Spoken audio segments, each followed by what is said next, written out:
Todo entusiasta que se preze tem uma quedinha por peruas e os motivos a gente sabe muito bem.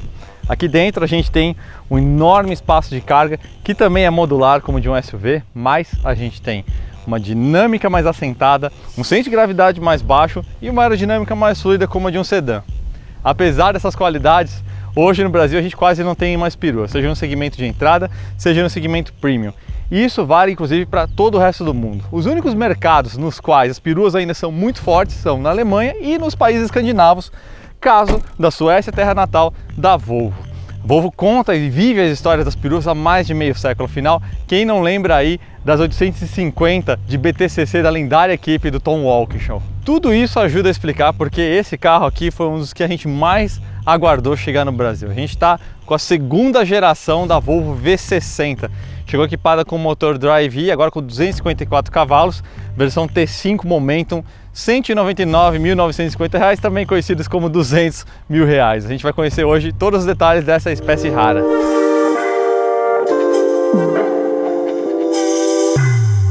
Vamos começar falando das entranhas da V60. Essa nova geração finalmente disse adeus à plataforma EUCD, aquela que derivava da C1 do Focus, para começar uma nova plataforma aqui, a SPA, que vocês já bem conhecem, estrutura todos os veículos 60 e 90 de lançamento recente da Volvo, todos os sedãs, todos os SUVs e obviamente todas as peruas, e também inclui o conceito, o Coupé Polestar 1. Essa plataforma SPA, ela tem uma enorme presença de aços de alta resistência. Só de aços ao boro, que é o aço de mais de ultra alta resistência, a gente tem aqui 33%. Ele forma uma espécie de roll cage aqui, uma gaiola, uma célula de sobrevivência formada pelas três colunas, né, C, B e A. Aí a gente tem também essa ligação aqui na parte superior do teto, na parte inferior e no túnel de transmissão. Se a gente considerar os aços de alta resistência de forma geral, aqui a gente tem mais de 50% de aços de alta resistência. Outra evolução notável que a gente tem aqui nessa plataforma SPA da segunda geração da V60 é a parte de suspensão. Mudou bastante coisa aqui, ficou muito mais sofisticado. Foi embora, por exemplo, na dianteira o sistema McPherson tradicional, agora a gente tem um duplo A, que vocês sabem é usado em carro de corrida, em super esportivos, justamente porque ele apresenta uma menor variação de cambagem, um melhor controle da curva de cambagem, que a gente chama, que é a variação de cambagem que acontece quando o carro rola, né, nas curvas. Então aqui a gente tem uma geometria de suspensão muito mais estável. A gente também tem presença de alumínio, né, presente nos braços, e isso vale também aqui atrás. E aqui na traseira que a gente tem uma coisa ainda mais sofisticada. Foi embora o sistema Multilink e agora a gente tem um sistema chamado Integral Link. Se você assistiu ao vídeo do Mustang ou se você é fã de BMW, você sabe bem o que é esse sistema. A gente tem na porção inferior um braço em A, né, um wishbone. Na porção superior a gente tem um link em forma de I, né, que é responsável mais por controlar a cambagem. A gente tem um braço de controle de convergência e ligando essa bandeja inferior, esse braço inferior e o superior, a gente tem um elemento de ligação chamado Integral Link. De forma resumida, o que esse cara faz? Ele permite uma melhor divisão entre as cargas, então você consegue ter um controle melhor, o engenheiro consegue trabalhar com mais criatividade na hora de, por exemplo, separar as cargas longitudinais e transversais. Então as forças que exercem a suspensão aqui, nesse sistema você consegue ter uma independência maior, então você consegue controlar melhor a cambagem, separada da convergência e separada de uma possível variação de caster. Então isso é uma coisa bastante interessante. Agora existe um efeito colateral também que é muito bacana quando a gente considera um carro familiar. Esse sistema aqui, inclusive, ele permite, o subchassi ele fica um pouco mais baixo do que o sistema Multilink, então você ganha um pouquinho de altura dentro do porta-malas. E aliás, aí entra outra curiosidade muito interessante. Em vez de se usar como elemento elástico molas helicoidais na traseira, a Volvo fez um sistema similar ao do Corvette e assumiu um feixe de mola de compósito, lógico, transversal. E aí então a gente não tem as molas helicoidais e com isso a torre fica mais estreita, você libera mais espaço lateral. E é por isso que nesse carro aqui a Volvo diz que, e realmente conseguiu comprovar, que cabem 4 malas de viagem grandes, uma do lado da outra. A gente vai pôr na tela as especificações da mala para você poder comparar com a sua bagagem. Aqui na cabine a gente tem algumas coisas que valem muito a sua atenção, começando pelos bancos. O desenho deles é uma coisa super sofisticada. Você vai ver que não é nada muito rococó, isso é típico do design escandinavo, né? São sempre coisas minimalistas e funcionais, lembra bastante a escola alemã de design. E os bancos são ótimos representantes disso. Olha com atenção o encosto de cabeça e o padrão das costuras. Isso aqui é uma bela peça de design mesmo. Uma pena que a gente não tem aqui, pelo menos por enquanto, a opção da mistura de tecido com couro que tem lá fora. Parece um xadrez, mas é meio risca de giz, é super delicado. Cara, é super sofisticado. Tomara que venha aí numa futura versão T6, quem sabe. Outra coisa que chama muita atenção no momento que você entra e assenta na cabine é o ponto H, né, a altura do quadril. E aqui fica claro que a gente tem uma posição muito mais esportiva, muito mais para realmente quem gosta de tocada, de guiada, né, do que um XC60 ou mesmo um 90, que também possuem posições de dirigir boas, mas que são aquela coisa já mais voltada para quem gosta de um veículo alto. Aqui você senta realmente próximo ao assoalho, lógico, há uma amplitude muito grande de ajuste, então se você quiser realmente subir o assento bastante, você consegue, mas o legal, o que é interessante mesmo, é a posição mínima, que permite realmente essa possibilidade de você estar super bem assentado aqui. Outra coisa que vale a atenção aqui sua é a amplitude de ajustes também na parte de coluna e de direção. Então, realmente você consegue uma posição de dirigir super esportiva aqui. Faz falta só as aletas atrás do volante, né? Aqui, se você quiser trocar as marchas, você vai ter que jogar aqui no modo manual e aí fazer as trocas a la Tiptronic, né? Com o detalhe que ela está invertida em relação ao mundo das competições. Então você vai aumentar marchas para frente e reduzir para trás. Passando para a parte aqui da face do painel, para mim a grande peça que chama a atenção são as saídas de ventilação. Novamente, as mesmas palavras que eu usei sobre os bancos se repetem para cá, então a gente tem uma peça super chique, muito sofisticada mesmo. Isso aqui cara, se você comparar com as saídas de ar, por exemplo, sei lá, de um Série 3, você vai ver que tem muita diferença. E lógico, esse detalhe, né, desse friso que acompanha o painel de fora a fora, essa mistura de cromado e escovado, e as superfícies realmente são todas excelentes ao toque. Assim, uma coisa que quando você olha o painel numa primeira vista, você vê, olha, parece meio simples, mas uma vez que você entrou aqui, você se ambientou, você começa a enxergar muitos detalhes. Então, como eu falei no começo, isso é uma questão de escola de design mesmo, e para mim isso aqui é nota 10, realmente é muito, muito bacana. Aqui dentro, na parte de instrumentação, no cluster, a gente tem uma tela TFT, né, então 100% digital, de 12,3 polegadas, e ela permite algumas possibilidades de customização. Por exemplo, você tem 3 modos de direção, né, que a gente vai falar a seguir. E você, dependendo do modo que você escolhe aqui, você vai ter um tipo de instrumentação aqui, e você também consegue escolher entre 4 temas dentro do sistema de infotainment. Aliás, aqui você consegue customizar muita coisa. Aliás, uma observação só que eu acho interessante é que a gente tem um sistema de equalizador aqui. Então a gente tem essa tela aqui, e esse sistema aqui, notem que o sistema de infotainment é uma tela de 9 polegadas, mas ela fica na vertical, né, o estilo de um tablet. Ele apresenta um sistema de conectividade, né, então Android Auto, Apple CarPlay, e essa posição vertical, ela permite algumas funções adicionais, né? Por exemplo, enquanto você está usando o Waze, você consegue acompanhar outras funções na porção superior da tela, então isso acaba sendo interessante. Por outro lado, o mapa acaba ficando um pouquinho menor, porque você acaba ocupando mais ou menos metade da tela, mas ainda assim, como ela está bem destacada, a visibilidade disso aqui é excelente. Quando a gente passa aqui para a parte dos botões, vocês vão ver que tem quase nada aqui de comandos. Os comandos de ventilação, eles ficam aqui no próprio sistema de infotainment, na base, né, por touch. Eu não sou muito fã disso porque isso requer a sua atenção na vista, mas eles fizeram de um jeito que você consegue operar sem olhar, o que é bem interessante, porque realmente fica bem grande aqui na tela, então você consegue deslizar e escolher sua temperatura sem sequer olhar. Então fica essa contrapartida, não é só ponto negativo o fato de não ter botão de ventilação. Também uma coisa que é interessante, a gente estava falando de design, né? O botão de partida e o seletor de Drive Mode que eu acabei de falar para vocês, eles também têm um acabamento bem interessante que lembra um pouquinho de cristal, bem interessante mesmo.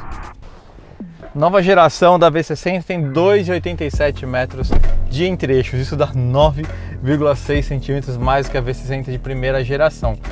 Isso é tão comprido e transforma ela, na verdade, na maior das perus que a gente tem à venda nessa categoria no Brasil. Para dar uma referência, isso é 3 centímetros maior do que a classe C State e mesmo 5 centímetros a mais do que a Audi A4 Avant. Então, realmente tem aqui um entre-eixos bem comprido. O banco aqui dianteiro está ajustado para mim, né? Eu tenho 1,82 m, então aqui dá para ter uma boa ideia do quanto que sobra de espaço para os joelhos. Então realmente você viaja numa posição ultra confortável, e um destaque também para a posição, o ângulo, né, do encosto bastante relaxado. Assim é comum, na verdade, a todos os carros dessa categoria Premium, mas é sempre bom destacar isso. Outro ponto interessante é a saída de ventilação que fica aqui na coluna B, né? Eu acho esse sistema mais confortável, refresca mais do que a saída que fica aqui embaixo, que também vai bem, mas eu tenho a impressão que essa daqui refresca um pouquinho melhor o fluxo de ar, né?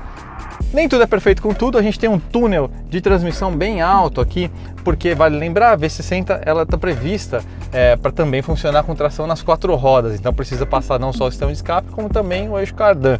Então esse carro aqui é tração dianteira, não precisaria ter esse túnel, mas é uma questão de plataforma, obviamente eles não iam fazer um assoalho só para o carro de tração dianteira.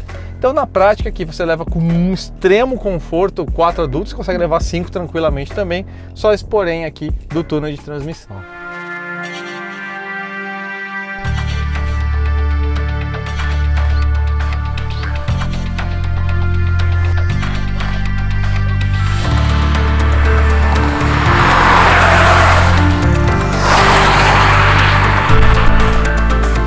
Beleza, mas e aí, como é que é na prática andar na V60? Isso que importa no fim das contas, né?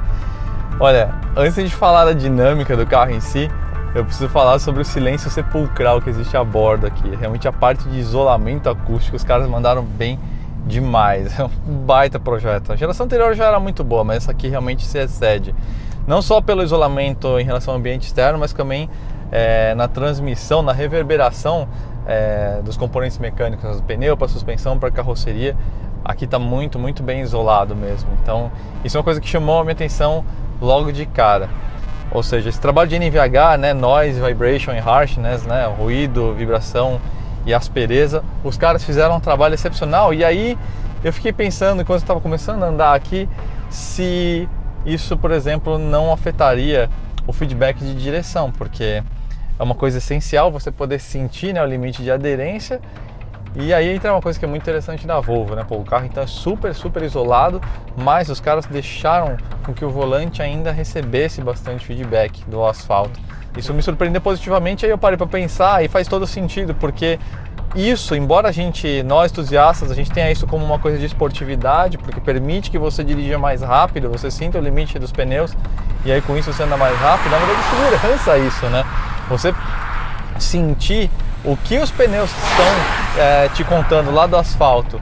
Agora, quando a gente começa a andar com o carro um pouquinho mais rápido, é uma coisa muito curiosa, porque duas coisas meio antagônicas. Primeiro é que ele não vai negar a massa dele, que não é baixa. É um carro de mais ou menos 1.700 quilos, é mais maçudo que qualquer um de seus concorrentes. Isso se dá certamente pelo investimento que os caras fizeram na parte estrutural do carro e pela quantidade enorme de recursos de segurança que o carro tem. São tantos que a maior parte deles a gente vai descrever no site, na matéria dentro do flatout.com.br.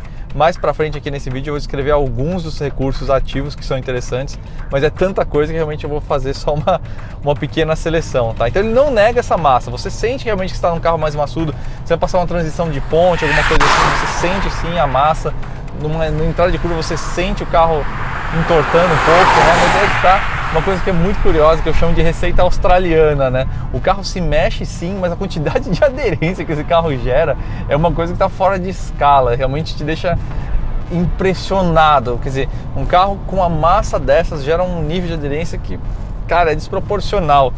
E isso tem a ver também não só com a tradição, né, da Volvo em acerto, né, de peruas, de esportivos em geral, mas tem a ver também com a própria proporção, a proporção do carro, né? Um carro que é baixo e largo, ele é mais baixo e mais largo que qualquer outra perua concorrente. Então, realmente aqui a gente tem um carro que, apesar de grande, ele tem uma certa proporção esportiva, então é muito interessante. É lógico, é um carro que fica meio desajeitado aqui na Estrada dos Romeiros, né? Que nem andar de bike dentro do apartamento. Mas ainda assim, se você pega ritmo, começa a entender qual que é a tocada do carro, você vai entender rapidinho que, cara, esse carro tem um limite de aderência super generoso. Então, câmbio, aqui a gente tem um câmbio Aisin de 8 velocidades, automático.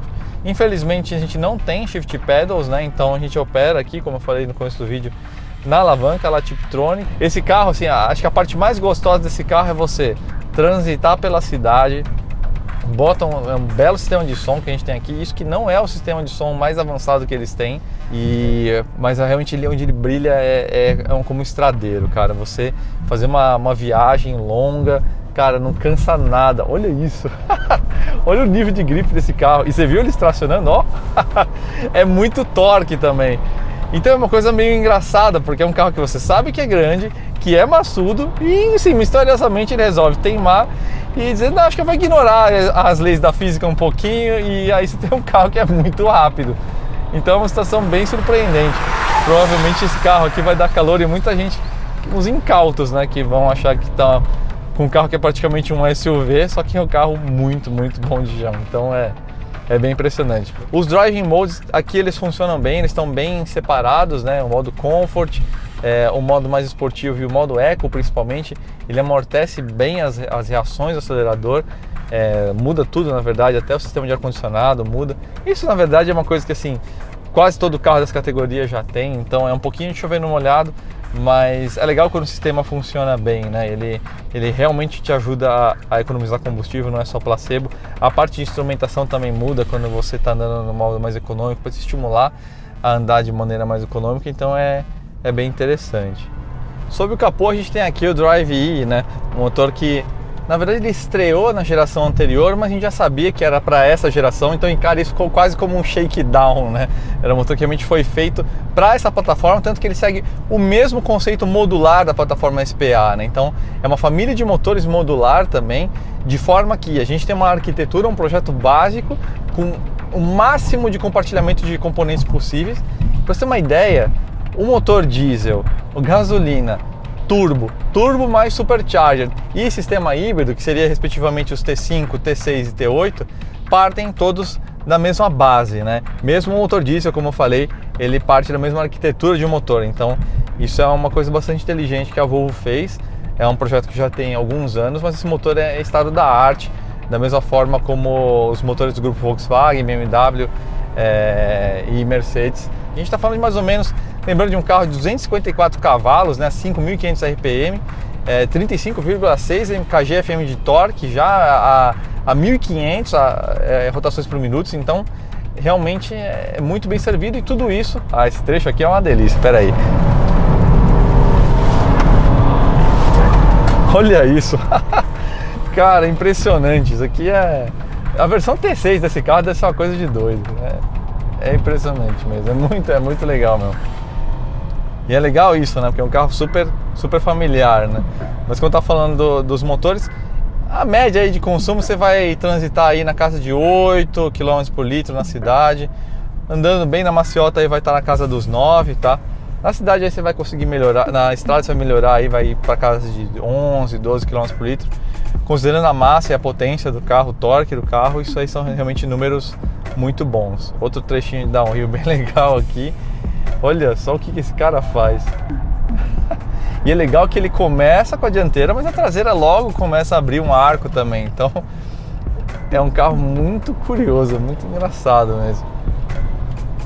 E é legal essa experiência para a gente lembrar o quão bacanas são as peruas de serem guiadas, né? Embora elas compartilhem muito da sua dinâmica com o sedã, existe uma certa diferença porque você tem aquela massa lá atrás que, da mesma forma que o 911, a inércia da massa lá atrás ajuda a traseira a abrir um lequinho, entendeu? A escorregar um pouquinho. Então é uma experiência diferente de uma perua em relação ao sedã, e isso é bem interessante.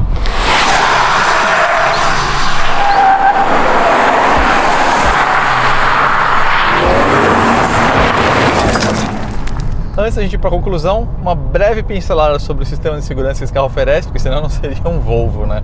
E esse carro aqui tem muitos mesmo. Putz, consumiria um vídeo inteiro para a gente detalhar realmente o sistema. Então vou dar uma breve pincelada. O que a gente tem aqui basicamente são sistemas de radares no carro e uma câmera de alta resolução aqui capaz de captar até 50 quadros por segundo e detecta até 40 objetos simultaneamente.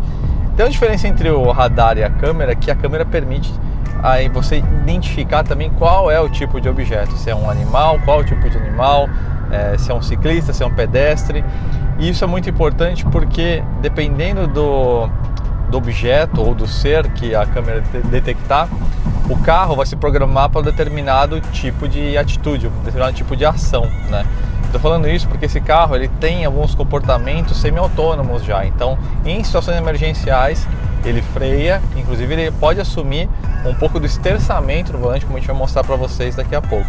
Então tudo isso é bem interessante, porque quando você pega essa tecnologia e junta com necessidades do dia a dia, a gente tem, por exemplo, um recurso que, beleza, a gente tem aqui o controlador de velocidade de cruzeiro autônomo, né, o famoso ACC, vários carros de luxo têm isso, mas, por exemplo, esse carro aqui, se você está saindo de ré ou mesmo de frente de um cruzamento muito estreito, você está com o carro aqui, carro ali, você está entrando numa via, você não sabe se está vindo carro, você está entrando, se a câmera ou o radar detecta, e lembrando que o radar está lá na frente, né, antes dos seus olhos, ele detectar que está vindo um carro, ele faz a frenagem autônoma para você. E o mesmo pode acontecer se você vai entrar ou vai atravessar um cruzamento e um carro corta a sua frente. Então ele tem uma interpretação circunstancial que é muito sofisticada. Isso é realmente um trabalho muito importante que a Volvo está fazendo, inclusive que vai em direção dos carros autônomos, né? A Volvo não faz muito alarde em relação a isso, né? Ao contrário da Tesla, por exemplo, né? Que tem essa coisa mais show, né? de expor, a Volvo é uma coisa mais low profile, mas o trabalho de pesquisa e desenvolvimento dos caras é 24/7 nessa direção de recursos de automação que podem ajudar você a prevenir um acidente. Vou dar um outro exemplo. Se você está parado no trânsito ou fez uma frenagem emergencial, tem um carro vindo, o cara estava no celular, não viu, vai bater em você, é um acidente inevitável. Ele vai pretensionar esse cinto aqui para evitar ferimentos, efeito chicote, e ele vai, depois do impacto, ele vai operar de forma autônoma o pedal de freio, então para evitar, por exemplo, impactos secundários. Esse tipo de ação que é uma coisa super avançada. Ele também vai pretensionar o cinto se você, por exemplo, sair da pista, né? Principalmente na América do Sul a gente tem muitas essas estradas, e também no interior do Brasil, aquelas estradas que estão num plano mais elevado do que a paisagem. Se você sai da pista, às vezes você cai de 1 metro, 2 metros ali, né? Então você pode realmente sofrer uma fratura, né? Então ele vai pretensionar o cinto, e é uma coisa interessante que o próprio banco ele é estruturado em cima de uma pequena estrutura colapsível. Então ela vai deformar, né? Ela vai deformar de maneira plástica para realmente absorver esse impacto e evitar ferimentos de maior gravidade. Então são apenas alguns dos recursos que esse carro oferece. No site lá no fletage.com.br a gente vai descrever um pouquinho melhor, que tem mais coisa e realmente é uma coisa muito interessante. Por fim, eu deixei a coisa mais curiosa que eu comentei com vocês, que é essa questão de ele fazer um pouco de direção semi-autônoma. A câmera detecta a faixa de rolamento que você está.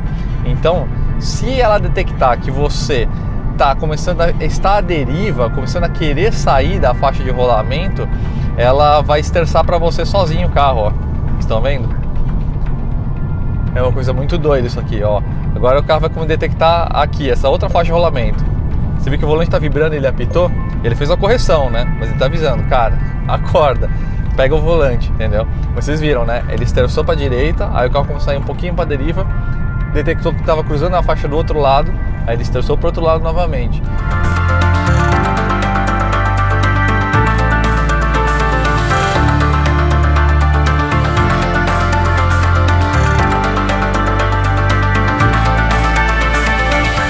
Se é verdade que peruas possuem um lugar no coração dos entusiastas, também é verdade que ninguém compra um carro de 200 mil reais só em nome de uma causa, né? Precisa ser um bom negócio.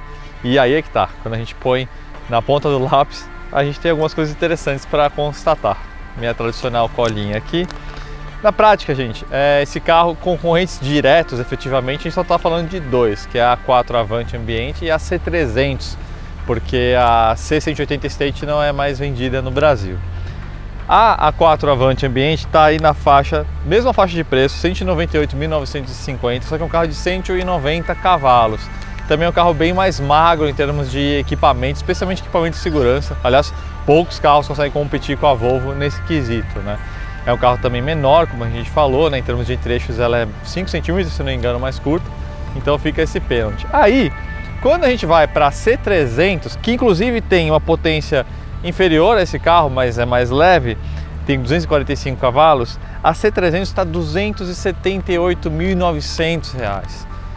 Ok, é um carro mais luxuoso, mas é um gap muito grande para a gente considerar até como rival direto. Então, na verdade, se a gente parar para pensar, tirando até um pouquinho fora dessas peruas, a gente tem um rival muito próximo como o Tiguan R-Line. Tá aí o carro tem 7 lugares, né? Tem essa vantagem, mas aí tá nessa diferença de 10% mais ou menos mais barato do que a V60. Então, na prática, começar a fazer as contas, não é só emoção, realmente tem um lado racional muito interessante. Partindo para a BMW, e aí é que as coisas começam a ficar realmente intrigantes. Esse carro aqui está mais ou menos na mesma faixa da X1, que começa em 191 mil reais. Só que existe uma diferença de 20 centímetros de entre-eixos, é outra categoria de carro. Na prática, o entre-eixos desse carro aqui, 2,87, está muito próximo da X3, na verdade é 1 centímetro maior do que a X3, só que o X3 começa em 277 mil reais, situação bastante parecida com a da C300. Então, esse carro ele conseguiu montar um pacote, a Volvo conseguiu montar um pacote muito bom em termos de entrega de performance, equipamento de segurança, equipamentos de conveniência e de luxo. Então realmente a conta faz bastante sentido. Ok, também não é que significa que o carro é perfeito, né? Como a gente falei durante o vídeo, a gente sente falta aí do shift pedals. Existe uma coisa que eu sequer comentei no vídeo que faz um pouquinho de falta, que é a câmera de ré. A gente tem sensores, né, em todos os cantos, mas realmente faz um pouco de falta. Teto panorâmico também não tem, mas até aí os seus rivais também não tem, né? A A4 oferece, mas aí é como opcional. Então é provável que esses opcionais que eu estou falando vão estar, inclusive aquele som Bowers e Wilkins, devem estar reservados para uma versão T6 se ela vir para o Brasil, né? Então, na prática, gente, o que a gente tem aqui é realmente um carro que faz sentido racionalmente. Não é só um carro para entusiasta, não é um carro que na verdade ele se encaixa mais como nicho simplesmente porque o brasileiro tem comportamento de manada e acaba menosprezando as peruas e no caminho dos SUVs. A Volvo ela carrega ainda um pouquinho de legado, de preconceito, mas um pós-conceito do passado, de preços de peças de manutenção. Mas isso mudou na história recente da marca, a marca mudou completamente sua postura e na verdade você consegue consultar no site da Volvo o preço de revisão desse carro até 150 mil quilômetros. Sabe que é uma quilometragem que dificilmente um dono de um carro premium vai atingir, mas faz parte dessa política nova da Volvo aí de transparência com o cliente. Então, pessoal, na prática é isso. É um carro que a gente sabe que vai estar nichado, não vai estar na consideração da maior parte das pessoas que vão naturalmente ir para o caminho das SUVs, mas se você é um cara ligado, você quer um carro que seja extremamente espaçoso, tanto para os passageiros quanto de carga, seja modular como SUV, com a tocada que impressionou que vocês viram no vídeo, e quer sair do caminho óbvio, olha, tá aí uma opção muito legal a vocês considerarem, beleza? Valeu, gente, até a próxima!